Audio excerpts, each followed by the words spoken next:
So let's have a look at this sentence. "I wouldn't tell that lot," he said, nodding through the door of the side chapel where they were sitting, "but this place is finished." So here we've got speech and action in one sentence because we've got inverted commas around the word spoken, but we're not just being told what Doobie was saying, we're being told what he was doing while he was speaking. So we've got the ing clause, nodding through the door of the side chapel. And then we've also got where, which is a relative pronoun. Where they were sitting is a relative clause describing some more information about the side chapel. Now here, the sentence continues, so we've got the start of the sentence and the rest of the sentence broken up by description. So before opening our inverted commas again, we need a comma, because we always need punctuation before opening inverted commas. And normally, if we have speech in the middle of a sentence, we would start it with a capital letter, but here, because the sentence has already started, we can just carry it on. So what I mean by that is if we just had the sentence, "He said, but this place is finished." If that was the sentence, then of course you would need inverted commas. You would need punctuation before opening the inverted commas, and usually that would be a capital letter. But because "I wouldn't tell that lot" is the start of the sentence, in this case we don't need the capital letter. So here I've just highlighted "if they didn't like it," which is a subordinate clause opener, so we've got a comma after it.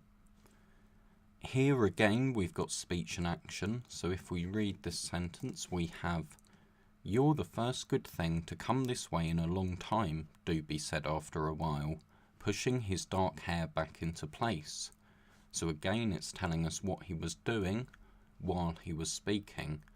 And I think this tells us a lot, because often when people are fidgeting with their hair or pushing their hair, that shows that they're perhaps not so sincere, perhaps they don't really mean what they say. So perhaps Doobie, it's telling you here that he can't quite be trusted.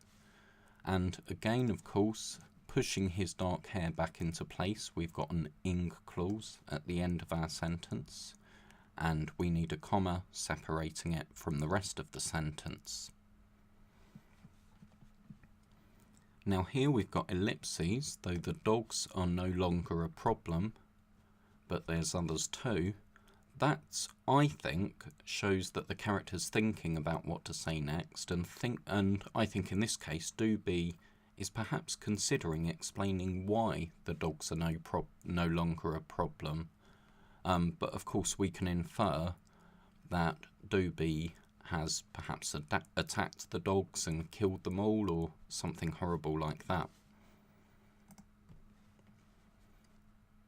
On Norwich, comma, so that's an adverbial of place opener. It's telling you where something was happening. Then we've got the word precarious. Now if something's precarious, that means it hasn't quite gone wrong yet, but it could easily go very wrong. And also it suggests that it's not something that's in your control. So she knew how precarious her life was here. Is kind of her saying she knew that her life was in a lot of danger, because if Doobie changed his mind about her, which she might not be able to control, then she'd be in a lot of trouble. I've also highlighted two more if openers. So if is a subordinating conjunction, and here we've got the subordinate clauses. If you're going to survive on a ship, comma, and if you want to eat chickens, comma. So we've got two subordinate clause openers here. Now up here, she knew Doobie was horrid, had done terrible things, but she couldn't help feeling relief at having someone to talk to. Well, here, had done terrible things, we've got separated with commas, because the sentence would still make sense without it. It would still make sense if the author had written, she knew Doobie was horrid, but she couldn't help feeling relief at having someone to talk to. So here, I think, had done terrible things, it's separated in commas, and it's kind of parenthesis because it's some extra information that's been added on in the middle of the sentence. And feeling relief. Relief, of course, is if you are very worried or scared about something and then you've calmed down or it hasn't happened, you'll be feeling relief. So here, Zoe was perhaps very lonely and very scared, and now she's a bit happier that she's at least got someone to talk to.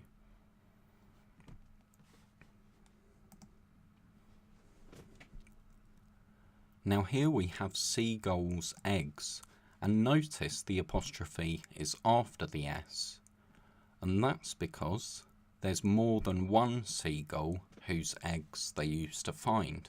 So they used to find seagulls' eggs. The S is on the word because there's more than one seagull whose eggs they used to find, and then the apostrophe comes after, so it's both plural and possession, which is why you need S and then apostrophe. Even the birds have abandoned us. If you've abandoned someone, you've gone away from them and you're not coming back to them. So even the birds have abandoned us now means we don't even see any birds anymore. And also on this page, I wanted to point out we've got a lot of ellipses in speech. So here, I get some of them to fish from the shore, but, well, they don't catch much. In this case, it's an ellipsis because it's telling you that the speaker paused. And here he probably paused because he was worrying about how to explain how difficult life was on Eels Island. Here we have Zoe saying, an outboard motor. So why didn't you didn't have a boat, did you? So why didn't you, here we've got an ellipsis for a pause because obviously Zoe's quite excited, this is big news. So why didn't you, she's trying to think how to structure her sentence, but she's too excited, so then she begins again. And unless, again, that tells you that a character's thinking, and the new speaker tells you that the new speaker has kind of interrupted or has started speaking. The harbour is a place where you keep boats. And I don't need Spat and Munchkin, comma, not now they've moved the boat for me. That's some extra information. So separated from the main text by a comma. So here we've got, I knew you were smart, said Doobie, grinning unpleasantly. So again it's telling you what the character was doing, as well as what they were saying. So I would always suggest in your own writing, I knew you were smart, said Doobie, and then a comma, bring it grinning unpleasantly. So you start the in clause after a comma. And unpleasantly, of course, is an adverb, which means not in a very nice way. And here we've got similar, we've got, well, she said, risking a little edge in her voice. What about everyone else? You're their leader. You can't just leave them. So again, we've got a sentence broken up. Well, what about everyone else? And so we've got punctuation before closing the inverted commas. We've got a comma here before our ing clause, risking a little edge in her voice, which tells you what she was doing and gives you a better idea of how she was speaking.